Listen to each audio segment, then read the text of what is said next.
you ever wondered where your water comes from? It's just something that we assume will always be there. We turn on the faucet and there it is. But water is all around us. It fills all of the local lakes, rivers, and streams. It is also underground and fills our oceans. Nearly 3/4 of our planet is covered in water, and we use that water.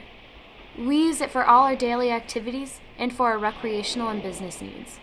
We drink it, we cook with it, we use it to clean, we swim in it, we skate on it in the winter, and we harness its power. We use it for heating and for cooling. We use water every single day. But rarely do we slow down enough to appreciate, understand, and be conscious of our activities in and around our water. Because it is everywhere we live, work, drive, or play, we affect the purity and availability of our water every single day. A lot of people, I don't think, ever take the time to walk a stream. You have unbelievable areas that haven't been touched. It's like an amazing thing, and then you go down a little ways where you have a lot of development, then you have areas where you can definitely tell there's been a human impact. What we have found across the board is that we have some wonderful water systems in town, and we have some areas we can definitely improve. It usually is correlated directly to the amount of disturbance in the area. An area of an open space or a protected land, you're going to find a visual representation of a higher water quality. Here in the Northeast, we have our share of challenges in balancing the needs of farming, industry, recreation, and habitat. For hundreds of years, homes, farms, mills were built adjacent to our water courses, and even in areas that were once wetlands. We have come a long way in our town and many towns throughout the country since the days of neglect and direct discharge of pollutants into our streams, lakes, and oceans from manufacturing facilities. Yet we are still not immune to the shortages of clean water that face too many places in our world. And everything is related. There is nothing which is unrelated or is related only to itself and has no impact on the rest of our environment. Everything we do has some impact. Our real work here is connecting with people, human health, and the benefit of our community with doing the right thing environmentally. The surface water quality issue being so closely tied to our own health through our drinking water concerns and, of course, our enjoyment of the outdoors. The protection of public lands and forested lands and the use of those lands by every citizen in Newtown is something that benefits everybody in Newtown. The fact that we are a part of a community and we share this resource and everybody's downstream of the next person. Today we're going to explore and learn about our most vital resource, clean water. Through our journey, we will ask critical questions like, where does our water come from? What are the threats to our clean water? What are we doing to protect our water? And more importantly, what can you do to keep our water clean? The Pawtucket River, fed by Deep Brook and several other tributaries, flows through our town and empties into Lake Zor near the Silver Bridge along the border of Southbury. This small river, flowing only through Newtown, is the veritable lifeblood of our community. The water in the river and water that sits beneath our feet provides clean, cold drinking water for roughly half our town's population. As we start to explore the threats to our water and how our community is organizing to protect it, we must first look at where we get our water and how it cycles through nature before arriving at our tap. As children, we learn about the water cycle. The watershed works as an interconnected system made up of not only the visible streams, lakes, and swamps, but also the meadows, forests, lawns, gardens, and even miles of paved roads in our town. A stream or river only represents the surface of a watershed system. The fact that every watercourse in town, particularly within the stratified drift aquifer of the Pawtucket watershed, is nothing more than the excess water being squeezed out of a sponge. So understanding the interactive nature between that surface water and what's in the sponge is very important. There are 8 watersheds in Newtown. There's the Pequannock River watershed, the Pond Brook River watershed, the Aspetuck River watershed, the Limekiln River watershed, the Deep Brook River watershed, the Pawtucket River watershed, the Housatonic River watershed. So they all play their own little parts as an important public drinking water source with regards to public water and private wells. When you're looking at it, this is a cross-section of the the crystalline bedrock, and where the soft areas are, the glacier was able to dig out, and everything that got filled in and then reworked by the rivers, like the Putatuck River, is kind of what we're looking at today.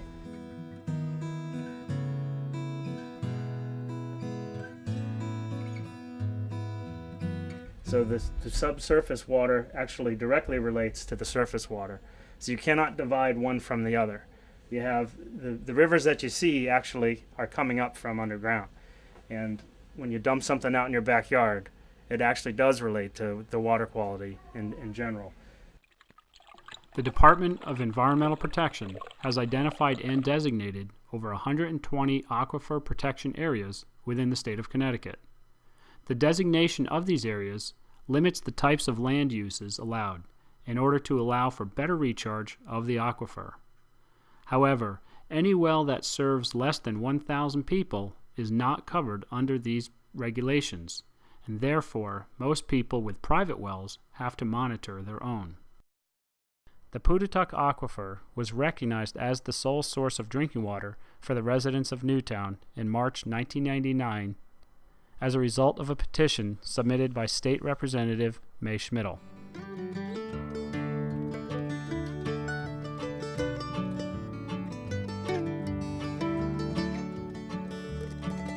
Groundwater recharge is a hydrologic process where water moves downward from surface water to groundwater.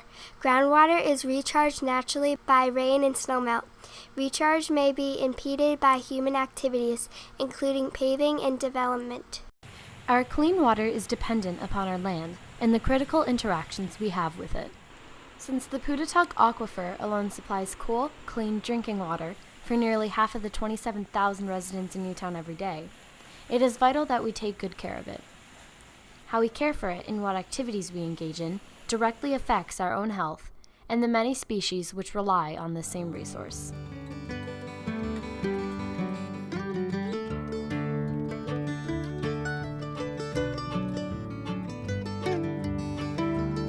The Putatuck River is one of only 8 other streams in the state of Connecticut which is deemed Class 1 water quality by the DEP, as it can sustain native trout populations from year to year. This classification is under siege over the past few years.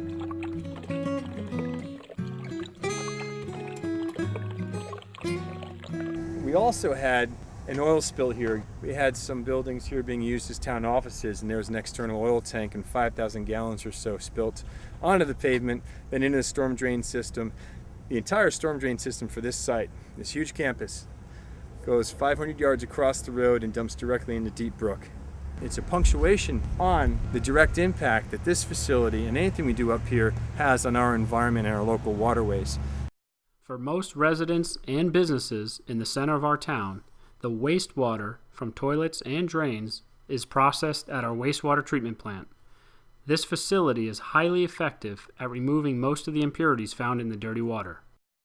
The treatment plant's job, like the septic system at your house, is to clean the effluent water of most of its impurities. However, the natural microbial activity, which breaks down these substances, is not always able to do so when faced with new and combined materials we inundate it with on a daily basis. We have had a couple of cases where we started to run into large numbers of polluted wells in a specific area, and eventually ended up doing a water project where we installed individual water lines connecting to the public water supply. And that's happened on a number of occasions, including our own public works garage. It's unfortunately not uncommon in a town that's considered a rural town to still have cases of pollution that require some, in some cases, pretty drastic solutions to solve them.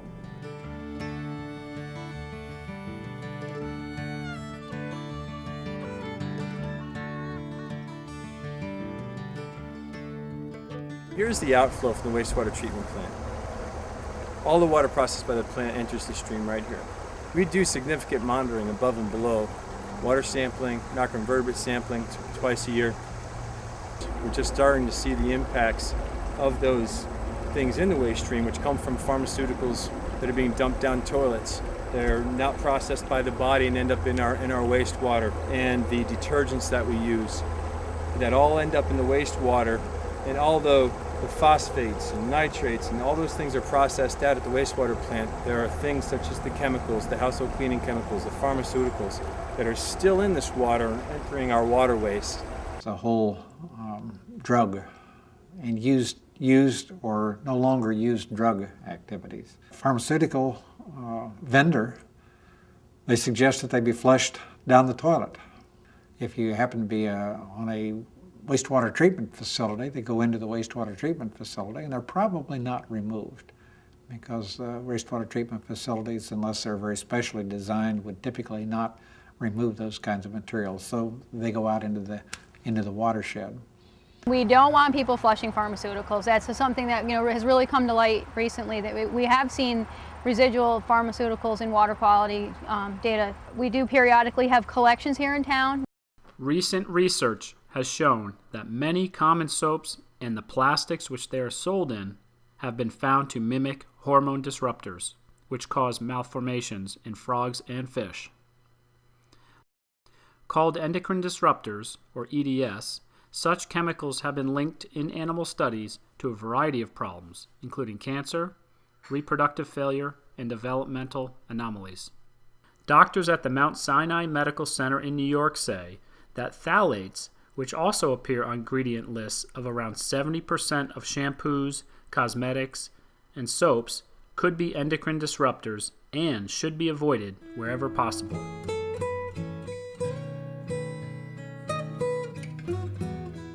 The Mount Sinai researchers also warned against bisphenol A, a substance present in many food containers and plastic water and baby bottles. These are indicated by a number 7 printed on the base.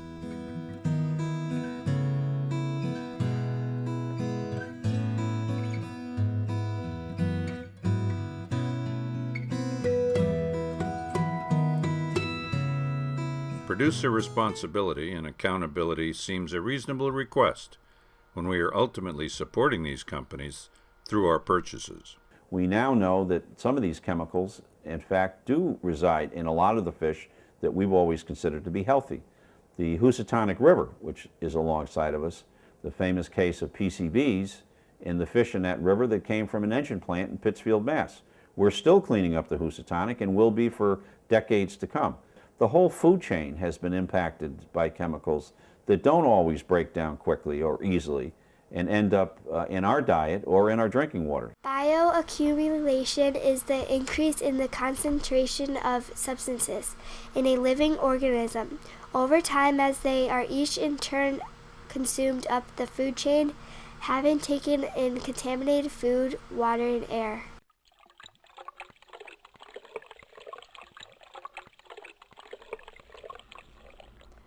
Over time, the increase in population, housing, buildings, and other development has put a strain on our clean water, not only because there is a greater demand for it, but also an increase in activities that may compromise the quality of our water. As we cover more land with hard surfaces, less of the water is able to soak into the aquifer from which we draw our drinking water. More of it flows immediately to our rivers, carrying with it a stew of potential pollutants: oil from parking lots, pesticides from our yards, salts from our roads, and soil from construction sites are just a few of the ingredients. We are still in the process of testing for and cleaning up from harmful and persistent residues left behind at old manufacturing facilities and at our town-owned properties. Some chemicals, after being spilled or disposed of, will last for many years. Even in small amounts, they can cause water and soil pollution. A wetlands enforcement officer is, on the ground, works with the regulations of the town and the people who have to live with them day to day. So my job's to go out and check out the properties, check out the open space, the permits, and the plans, the people that haven't had their approvals yet, in order to see how they comply with the regulations. A lot of times people think they're just cleaning up or they're just recreating, and what happens is that the wetlands are very damaged by that.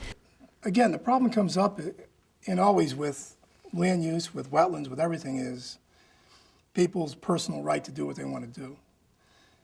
And we deal with that all the time. Somebody owns a piece of property, they have a house, they want to they feel they can do whatever they want with that piece of property. And we have to explain to them, no, you can't. You have to do this. You have to build your house here. You can't build it right on the property line. You can't build it in the wetlands. You have to build it over here. And that we do have control over to a point. But then we walk away and they can go and fill in the wetland if we're not looking. And if we don't catch them, the wetland stays filled in.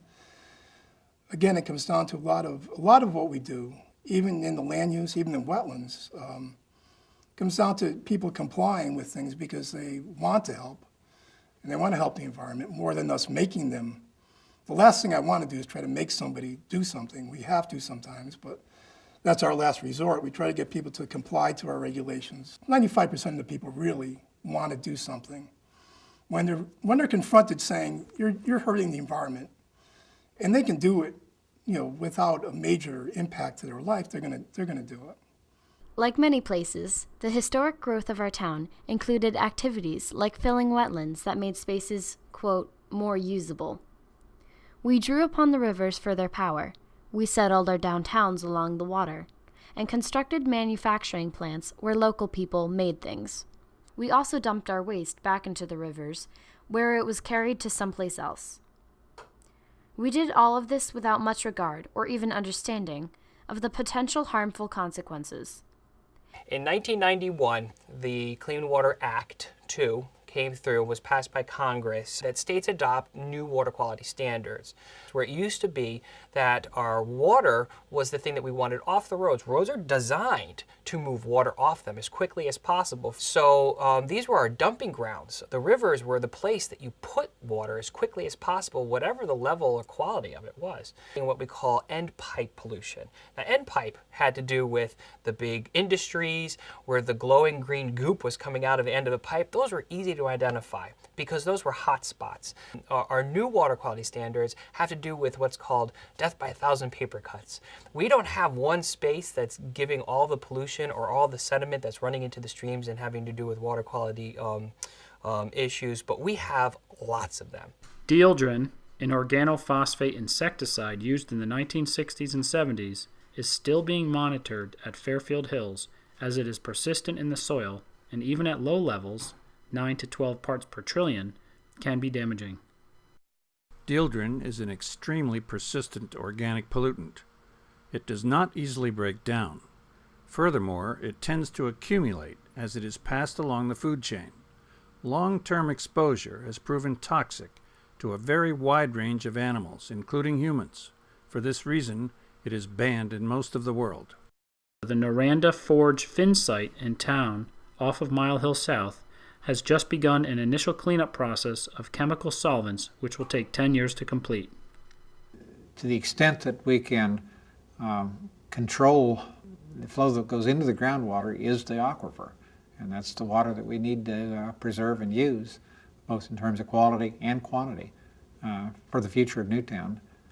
We get, I think, more than half of our drinking water and water that's used out of that Plutotuck aquifer. Most of our socioeconomic activity takes place in the heart of the watershed and even within feet of the stream banks, particularly along the Plutotuck and Deep Brook. So we not only have old things that we need to fix, but as we continue to develop and population grows and socioeconomic activity increases to grow, we have to find better ways to deal with our stormwater and to protect stream banks and water quality from the new inputs that we're putting into them. Scott, Charlo, and I created an idea to do a impervious surface analysis on the town of Newtown. There was a boom in Newtown from 2002 to 2006 of development. From that, we started our impervious surface analysis with breaking up the 8 watersheds that are in town. 10% is kind of like the threshold for where sensitive watersheds become impacted. The impervious surfaces that we're including are buildings, pools, driveways, roads, patios, sheds, any type of structure of that nature. We now know that in areas of town with the most developed and paved areas, our water quality is compromised.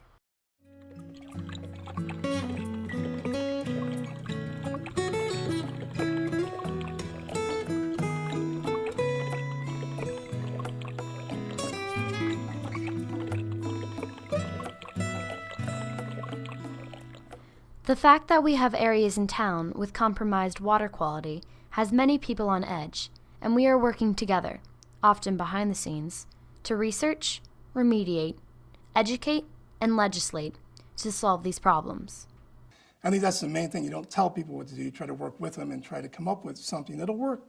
Working with the developers and working with the Department of Public Works people to come up with solutions.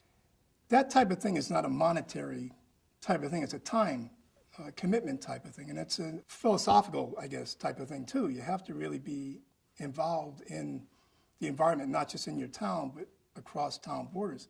And again, everything we do goes into the Housatonic River that goes downstream and impacts other people. Whenever possible, don't buy products which are packaged in harmful plastics, made with non-biodegradable materials, or dispose of these materials in a way which leads back to our drinking water. Lawn care, personal care products, and household cleaners are of particular concern. Another important thing for homeowners to remember is that they should routinely pump out their septic systems. You know, their septic system consists of a tank that does some primary treatment and settling of solids for their wastewater that comes out of their home, and then the liquid or the leachate that leaves that tank goes into the fields where it further gets renovated. But it's important to pump out that tank on a regular basis, every 2 to 4 years, depending on how many people are in the home and how often, how it heavily is being used. In 1999, the National Resources Defense Council published a report, Bottled Water, Pure Drink or Pure Hype. Over 1,000 bottled water samples were tested and compared to bottled water standards established by the Food and Drug Administration.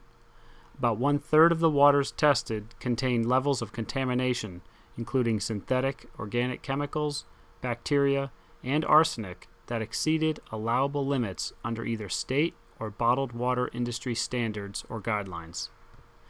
In fact, about 1/4 of bottled water is actually bottled tap water, according to government and industry estimates. Some estimates go as high as 40%.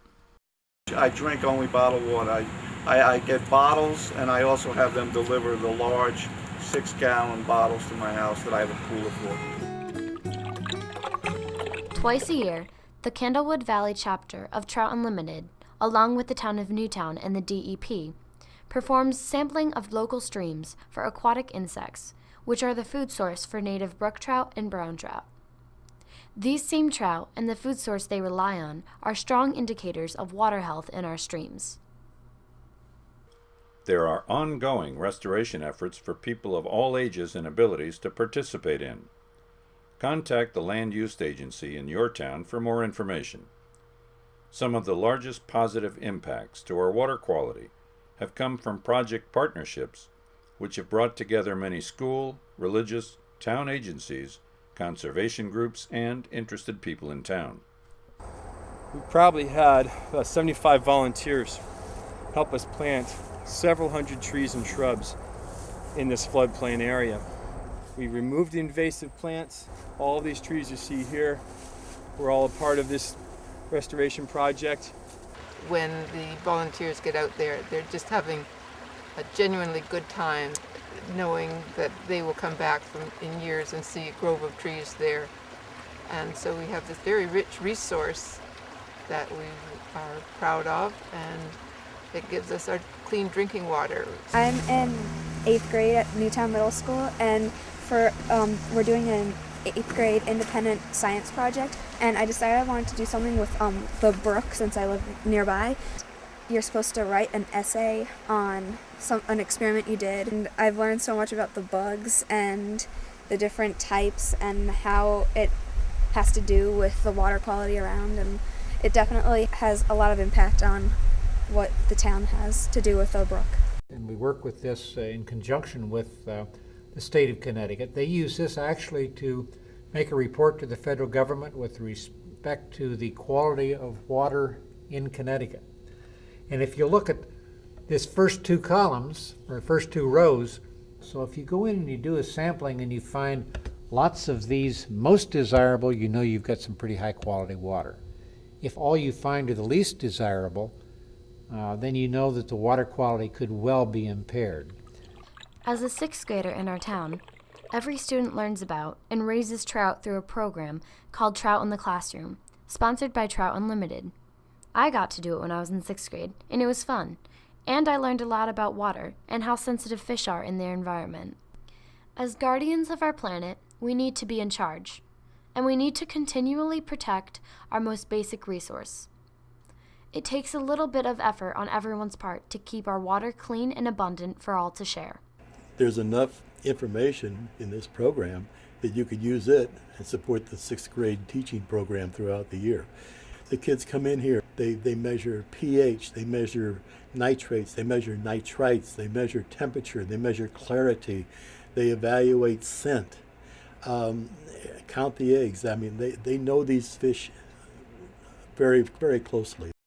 A lot of these kids go home and play video games or sit inside, and this process has helped them sort of understand that, you know, there are other living beings out there that we impact. I'm really excited that curiosity is building, and then as they grow and as we get closer to the release, we'll start talking about the environment more toward the end of the year, and how this population represents other populations of animals in our environment. Talking about water quality and how important it is and how fragile they are in their ecosystem. They studied the population ecosystem with the trout. They had to do research on the computers and in books to find what the real ecosystem is, not our tank. We started with 181 trout and over 100 survived. They had to test the water there, check the temperature there. They did an observation of the area. They released their trout. They had to observe their trout, how they reacted when they were released. And then they were also identified some of the microinvertebrae that were in the water the day we released. They were making all kinds of graphs. I had students that were graphing things about the tank that we weren't even looking at. They were trying to figure out, how can I graph activity level? We have a stream behind our school that we take nature walks down to, and they look and see what's in there and identify what's in there, and we talk about if the trout in nature, what needs to be in that stream for them. We try to connect it with the real world as much as possible. Ours are in a nice tank in an ideal environment. What is it like out in nature, in their streams and the rivers, and what's important? Further, what other types of pollution are there? How does that affect us? How does that affect our environment? How does it affect ecosystems? So when you start, they think the pollution's everywhere else, and then they realize it's everywhere and it affects them also. Diligently protecting open space assures that the land which cleans our water can continue to do so, without the added threats of development and impervious surfaces.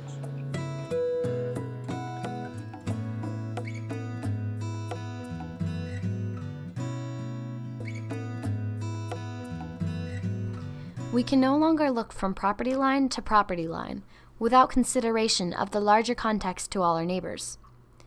As we begin to realize that everything really is connected, we begin to see how every little bit that we can do to help does go a long way to help keep our local water clean.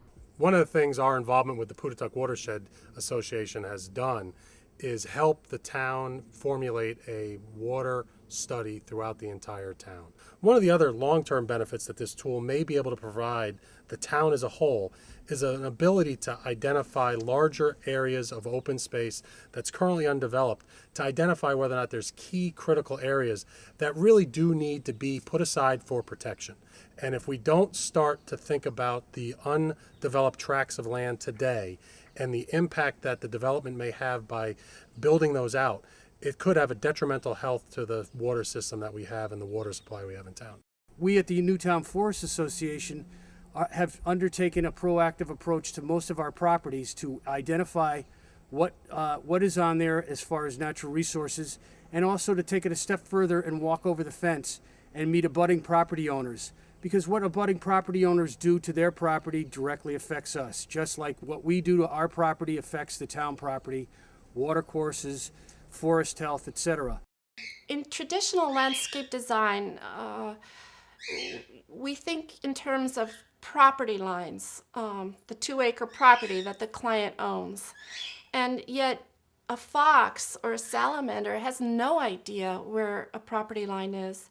And I really wish people could think more in terms of habitats and region, a watershed.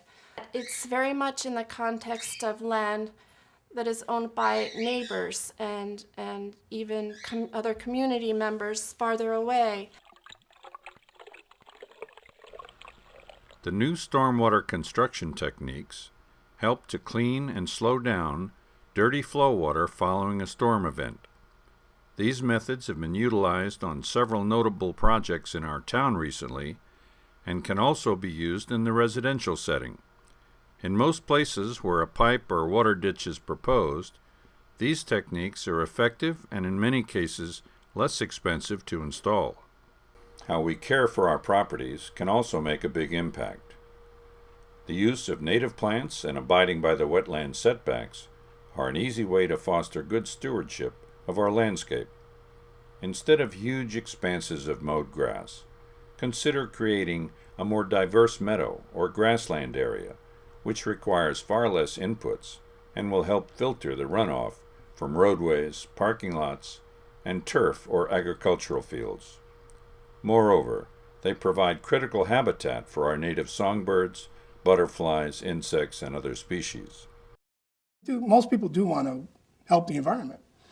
And most people don't realize they're hurting the environment when they do certain things. And when you explain it to them, and I think the message is getting out. I think we still have people that don't understand, but I think we're getting the environmental message out along with the help of a lot of the volunteer organizations in town. A lot of times we'll be at the Putatuck Watershed Group and I'll mention something should be done, and the next day someone will be basically doing it before we even have a chance to think about it. But it's really refreshing to get, I think, a town-wide group of people that really are environmentally attuned. So our infrastructure is getting old. And over the years, we've tended to build upon the systems without retrofitting the end of the system. Part of what we're doing with the evaluation is first of all, finding how many catch basins go into one outlet. From that, we'll be able to hopefully go back and redesign some areas and hopefully try to improve on the water. It's a good fix because it's immediate almost. If you put in a new stormwater system, you're immediately improving the water quality going into the river. We have to look at the total picture, and it's really called the watershed concept of land use development, really. I think the whole country, is changing their attitude about the environment, finally. And I think we have more people for the environment than in the past 20 years that I've experienced in my career. So I think that we have an opportunity to do things. I think the sentiment is going that way, to work with the environment. Having homeowners understand when they buy a piece of property, this delicate balance between their rights and responsibilities, and not feel blindsided. And I think we have a lot of work to do as a community, as conservationists, as environmentalists, as town officials, to educate people. The many chemicals available to the consumer are untested and unregulated. Many are known carcinogens or otherwise harmful. We have to urge our government to stop allowing producer pollution of our bodies and environment. It should not be the sole responsibility of the consumer to make the right decisions. More and more people have been drawn to our town for the natural beauty, interesting history, wonderful schools, an uncommon sense of community. We are fortunate to have a dedicated group of town employees and elected officials, volunteers, educators, scientists, professionals that work to balance the growing needs of the town with pressure to increase economic development. We've come a long way in the last decade and have a whole new set of tools to help us monitor, analyze, and correct our past mistakes. These decisions are based on science, so that current measures will allow us to transfer this land to our children and many future generations with the knowledge that we have stalwartly slowed further degradation to our life source, water, and with the hope that with proper knowledge put into proper action, we may even improve our assurance of abundant, clean water. We all need to act now, and we need to get to know our water and make good daily choices which help protect our water, which all life forms rely on.